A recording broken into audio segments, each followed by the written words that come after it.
Hello students, कैसे हैं आप सब लोग। स्टूडेंट्स, जैसा कि आप लोगों को पता है, हमारा टॉपिक चल रहा है संश्लेषित रेसे और प्लास्टिक वाला।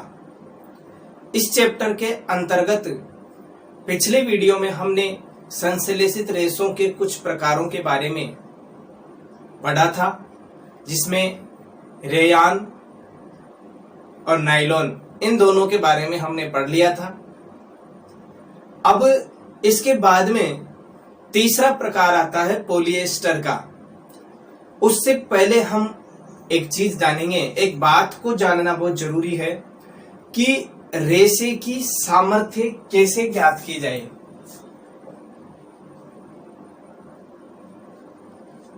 रेसे की सामर्थ्य ज्ञात करना। आप लोग अलग से नायलॉन के बाद में छोटा सा हेडिंग डाल सकते हैं, नोट करके भी डाल सकते हैं कि रेसे की सामर्थ्य कैसे ज्ञात की जा सकती है, या प्रश्न लिख के भी आप लोग इसको हेडिंग बना के डाल सकते हो। प्रश्न लिखोगे आप लोग कि रेसे की सामर्थ्य कैसे ज्ञात की जाती है, तो उसके नीचे आंसर लिख के आप लोग लिख सकते हैं रेसे की सामर्थ्य ज्ञात करना। कैसे रेसे की सामर्थ्य को हम ज्ञात करें, सामर्थ्य यानी उसकी क्षमता जो है उसको हम कैसे ज्ञात करें। तो उसके लिए हम क्या करते हैं, एक क्लैंप युक्त लोहे का स्टैंड लेते हैं। क्लैंप देखो, ये जैसे लोहे का स्टैंड है, क्लैंप युक्त, ये इसके क्लैंप होता है।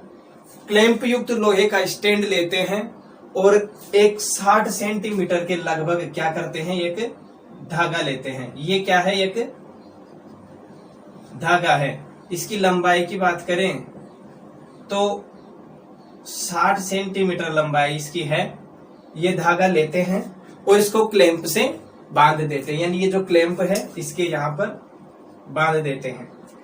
इसके बाद में मुक्त सिरे पर क्या करते हैं, हम हुक लगा देते हैं। यहाँ पर एक हुक लगा देते हैं और इस हुक के बांध देते हैं हम क्या, पलड़ा। पलड़ा जो तराजू होती है, तुला होती है, उसको हम यहाँ पर लटका देते हैं और इस तुला पर, पलड़े में तब तक हम एक एक करके बांट, जैसे 1 किलो का, 2 किलो का, ऐसे करके, और यहाँ पर हम बांट रखते जाते हैं। और बांट रखते समय हम ये ध्यान रखते हैं कि सारे बांट क्या करें, इसमें पलड़े में व्यवस्थित रहें।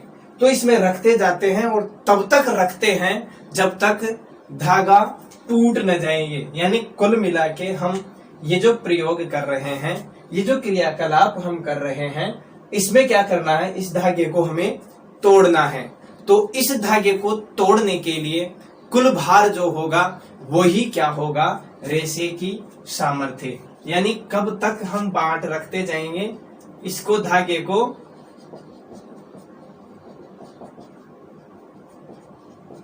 टूटने तक क्या करते जाएंगे, हम इसमें वजन रखते जाएंगे, पलड़े में बांट रखते जाएंगे। और जब ये टूट जाता है, जब ये टूट जाता है तो जिस भार पर यह टूटता है वह भार ही इसकी क्या कहलाती है, सामर्थ्य कहलाती है।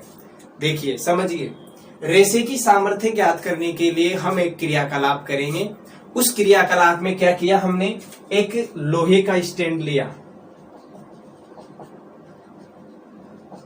लोहे का स्टैंड कैसा है, ये क्लैंप है, क्लैंप युक्त लोहे। एक तो स्टैंड सीधा होता है, एक क्लैंप युक्त होता है। तो हम क्या करते हैं, क्लैंप युक्त लोहे का स्टैंड लेते हैं।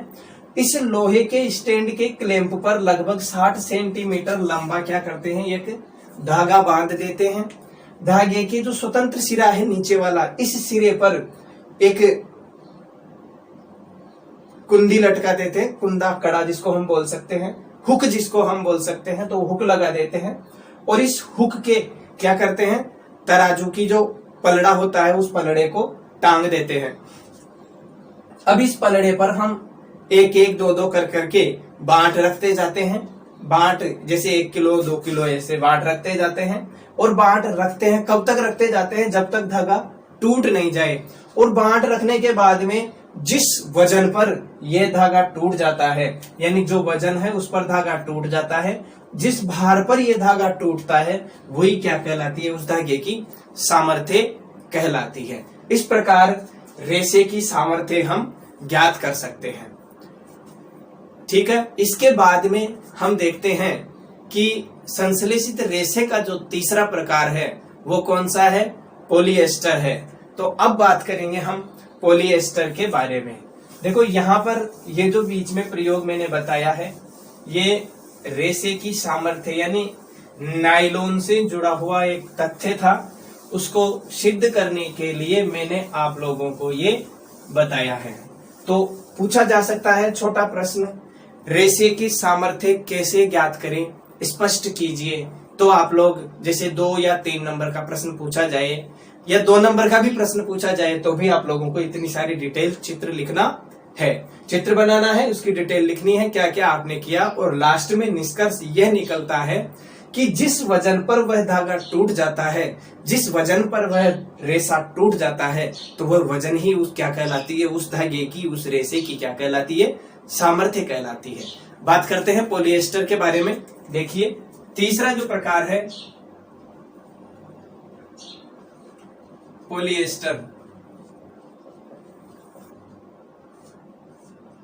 क्या है पॉलिएस्टर, किसे कहेंगे पॉलिएस्टर? तो पॉलिएस्टर क्या है? पॉलिएस्टर, इससे बने जो कपड़े होते हैं उनमें आसानी से सिलवटें नहीं पड़ती है। पॉलिएस्टर और एक्रिलिक हम लिख सकते हैं, यहाँ पर दोनों को एक साथ लिख लेंगे, पॉलिएस्टर और एक्रिलिक। पहले बात करेंगे पॉलिएस्टर के बारे में। तो पॉलिएस्टर के जो कपड़े होते हैं, पॉलिएस्टर से यानी इससे बने कपड़ों में सिलवटें नहीं पड़ती है।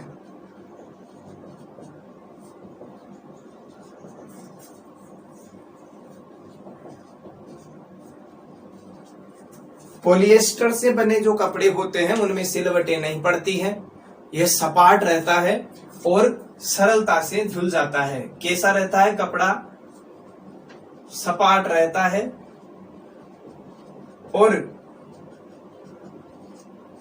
आसानी से धुल जाता है।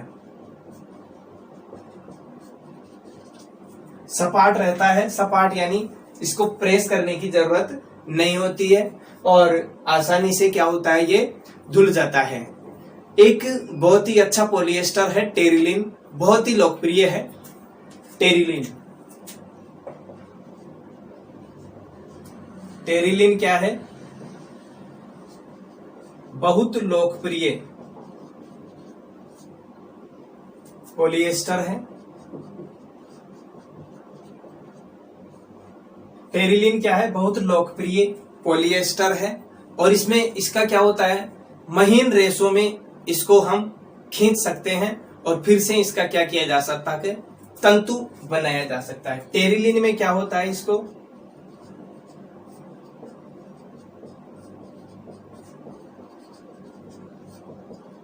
इसको महीन रेशे में खींचा जा सकता है और फिर महीन रेशे से वापस तंतु बनाया जा सकता है। ये इसकी विशेषता होती है। टेरिलिन क्या है? बहुत ही लोकप्रिय पॉलिएस्टर है और इसको महीन रेशे में खींचा जा सकता है, यानी लंबा करके इसको रेशा बनाया जा सकता है, रेशे से वापस क्या बनाया जा सकता है, तंतु बनाया जा सकता है और इस तंतु से वापस क्या बनाए जा सकते हैं, इसके कपड़े बनाए जा सकते हैं। एक और पॉलिएस्टर है पीईटी। पीईटी क्या है? एक बहुत ही सुपरिचित पॉलिएस्टर है। क्या है ये? सुपरिचित पॉलिएस्टर है। पूछा जा सकता है कि पीईटी क्या है? तो पीईटी पॉलिएस्टर का उदाहरण है। इसके उपयोग की अगर हम बात करें, इसको पेट बोलते हैं, ध्यान रखना, पेट सुपरिचित पॉलिएस्टर है इसका उपयोग की अगर हम बात करें, बोतल बनाने में, बर्तन बनाने में, फिल्म में, तार में, इनके सबके निर्माण में इसका क्या किया जाता है, उपयोग किया जाता है। तो हम लिख सकते हैं इसके उपयोग। क्या क्या उपयोग पीईटी के हैं? बोतल बनाने में, बोतल,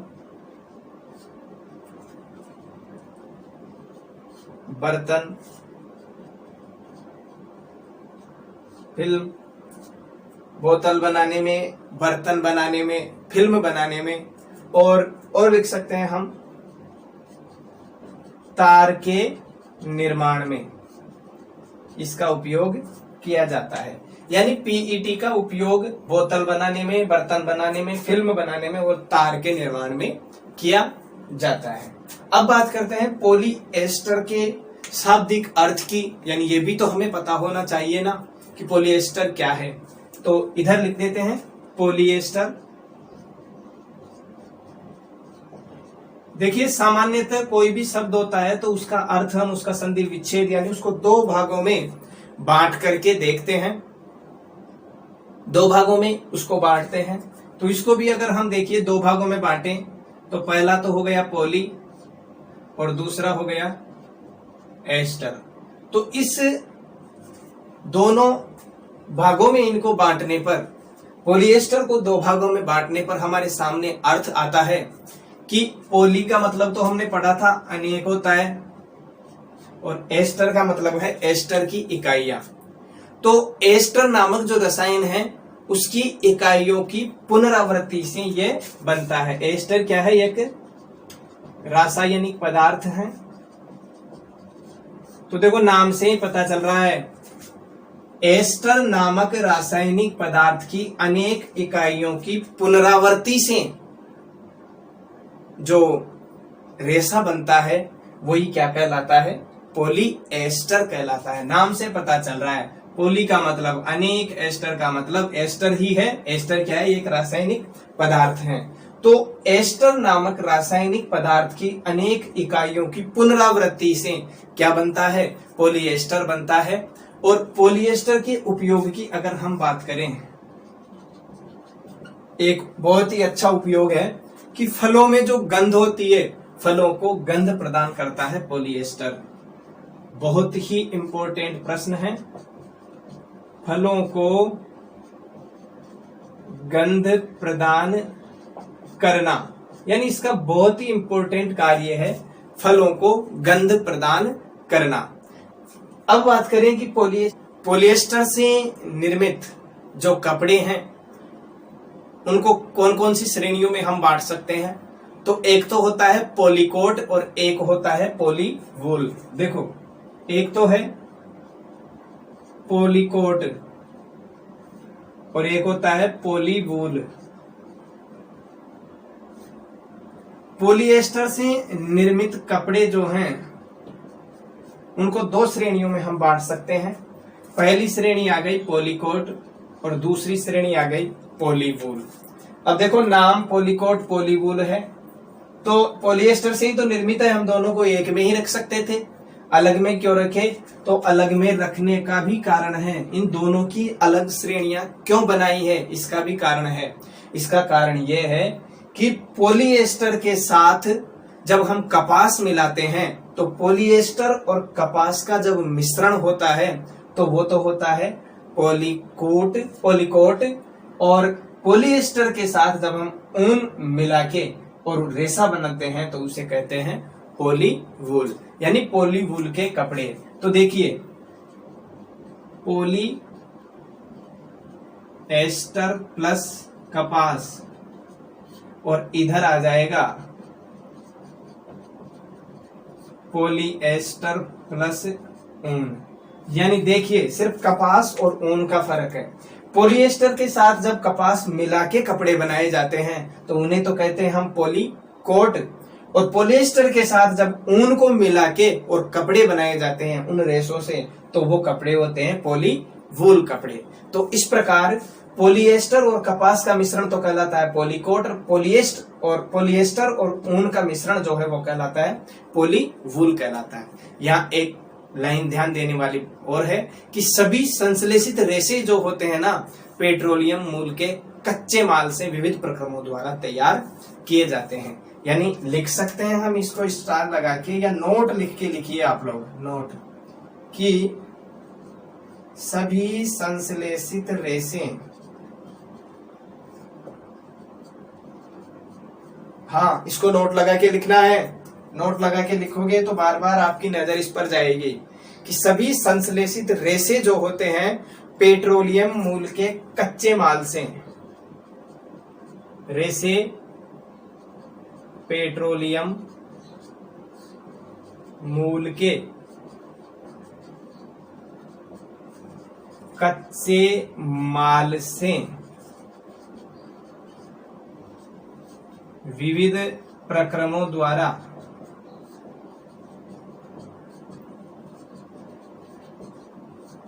निर्मित किए जाते हैं। ध्यान दीजिए कि सभी संश्लेषित रेशे जो होते हैं, संश्लेषित रेशे पेट्रोलियम मूल के कच्चे माल से विविध प्रक्रमों द्वारा निर्मित किए जाते हैं। यानी पेट्रोलियम मूल का जो कच्चा माल है उसको विभिन्न प्रक्रमों द्वारा हम क्या बनाते हैं, संश्लेषित रेशे बनाते हैं। और पेट्रोलियम मूल के जो कच्चे माल हैं उनको हम कहते हैं पेट्रो रसायन। पेट्रोलियम मूल का जो कच्चा माल है उसे हम कहते हैं पेट्रो रसायन। अब देखिए यहाँ पे प्रश्न आप लोगों से पूछा जा सकता है कि संश्लेषित रेशे का निर्माण किससे किया जाता है, कैसे किया जाता है। तो संश्लेषित रेशे का निर्माण पेट्रोलियम मूल के कच्चे माल से विविध प्रक्रमों द्वारा किया जाता है। पूछा जा सकता है कि पेट्रोलियम मूल के कच्चे माल क्या कहलाते हैं, तो वो कहलाते हैं पेट्रो रसायन। डायरेक्ट प्रश्न ऐसे भी पूछा जा सकता है कि पेट्रो रसायन क्या है। तो आप लोगों को इतना याद रखना है कि पेट्रोलियम मूल के कच्चे माल को पेट्रो रसायन कहते हैं। यानी पेट्रोलियम मूल के कच्चे माल क्या कहलाते हैं, पेट्रो रसायन कहलाते हैं। तो यहाँ ये नोट जो है बहुत ही महत्वपूर्ण है। इसको एक बार और देखते हैं। पॉलिएस्टर क्या है, इससे बने कपड़ों में सिलवटें नहीं पड़ती है, ये सपाट रहता है और आसानी से धुल जाता है। पॉलिएस्टर का एक बहुत ही लोकप्रिय प्रकार है टेरिलिन, जिसके महीन रेशे को हम खींच सकते हैं। टेरिलिन को क्या करते हैं, महीन रेशों में खींच सकते हैं और वापस तंतु में उसको परिवर्तित कर सकते हैं। एक पीईटी सुपरिचित पॉलिएस्टर है। इसका उपयोग बोतल, बर्तन, फिल्म, तार के निर्माण में किया जाता है। उसके बाद में मुख्य बात आती है कि प्रश्न पूछा जा सकता है पॉलिएस्टर का मतलब क्या है, पॉलिएस्टर क्या है। तो आप लोग ये लिखने की बजाय ये लिख दें तो और अच्छा रहता है। छोटा अगर 1 नंबर का प्रश्न है तो 1 नंबर का प्रश्न अगर आप लोगों से पूछा जाता है कि पॉलिएस्टर क्या है, तो आप लोग लिख सकते हैं कि पॉलिएस्टर, पॉली व एस्टर 2 शब्दों से मिलकर बना है, जिसमें पॉली का अर्थ होता है अनेक और एस्टर एक क्या है, रासायनिक पदार्थ है। तो इसको थोड़ा सा विस्तार से हम लिख सकते हैं कि एस्टर नामक रासायनिक पदार्थ की अनेक इकाइयों की पुनरावृत्ति के दौरान जो रेशा बनता है वही क्या कहलाता है, पॉलिएस्टर कहलाता है। तो यहाँ पे इस प्रश्न का ध्यान रखिए, पूछा जा सकता है 1 नंबर में पॉलिएस्टर क्या है। आगे देखते हैं इसके उपयोग। तो पॉलिएस्टर का उपयोग जो है फलों को गंध प्रदान करने में किया जाता है। यानी फलों को जो गंध प्रदान की जाती है पॉलिएस्टर के द्वारा ही की जाती है। पॉलिएस्टर को अगर हम निर्मित कपड़ों को देखें, पॉलिएस्टर से निर्मित कपड़ों की प्रवृत्ति हम देखें तो उनको 2 भागों में हम डिवाइड कर सकते हैं। एक तो होता है पॉलीकोट और दूसरा होता है पॉलीवूल। अब यहाँ पे आप लोगों के दिमाग में आता है कि सर पॉलिएस्टर से निर्मित कपड़े एक प्रकार के तो होंगे, एक जैसे ही होंगे, लेकिन नहीं। थोड़ा इसको डिवाइड करके अगर हम पढ़ते हैं, देखते हैं, तो पॉलिएस्टर के साथ अगर हम कपास को मिला के जो कपड़े बनाते हैं वो तो आते हैं पॉलीकोट श्रेणी के अंतर्गत। और यदि पॉलिएस्टर के साथ हम ऊन को मिला के और रेशे बना के उसके कपड़े बनाते हैं तो वो पॉलीवूल के अंतर्गत आते हैं। तो आप लोगों को इतना ध्यान रखना है कि पॉलीकोट के, जैसे प्रश्न पूछा जाए पॉलीकोट के कपड़े कैसे बनाए जाते हैं, किससे निर्मित होते हैं, तो पॉलिएस्टर और कपास से।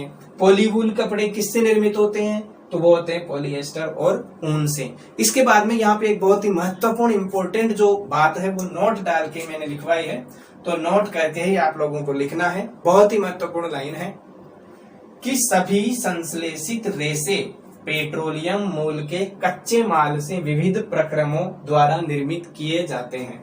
देखिए विविध प्रक्रम कौन कौन से हैं, जब पेट्रोलियम वाला चैप्टर हम आगे पढ़ेंगे तो उसमें इनके बारे में बात करेंगे। अभी सिर्फ इतना ध्यान रखना है आप लोगों को कि संश्लेषित रेशे जो हैं, सभी जितने भी संश्लेषित रेशे हैं सब के सब पेट्रोलियम मूल के कच्चे माल से बनाए जाते हैं।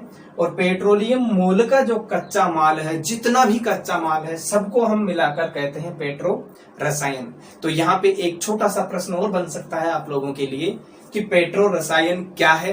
तो यहाँ पे पेट्रो रसायन का आंसर आप लोग लिखेंगे कि पेट्रोलियम मूल के जो कच्चे माल है उनको ही हम क्या कहेंगे, पेट्रो रसायन कहेंगे।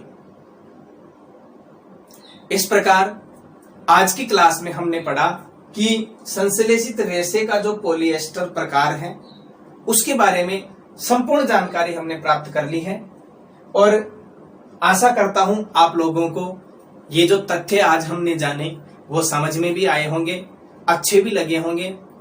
अगर आपको वीडियो अच्छा लगता है तो वीडियो को लाइक जरूर करें और अपने दोस्तों को शेयर भी करें ताकि उनको भी घर बैठे पढ़ने के लिए कुछ तथ्य मिले। इसी के साथ हम आज की क्लास को यहीं समाप्त करते हैं। नेक्स्ट क्लास में फिर मुलाकात होगी, संश्लेषित रेशों से संबंधित और तथ्य लेकर आप लोगों के सामने हाजिर होऊंगा। तब तक के लिए धन्यवाद। For more updates, subscribe to our channel, click the show links and enjoy watching the videos.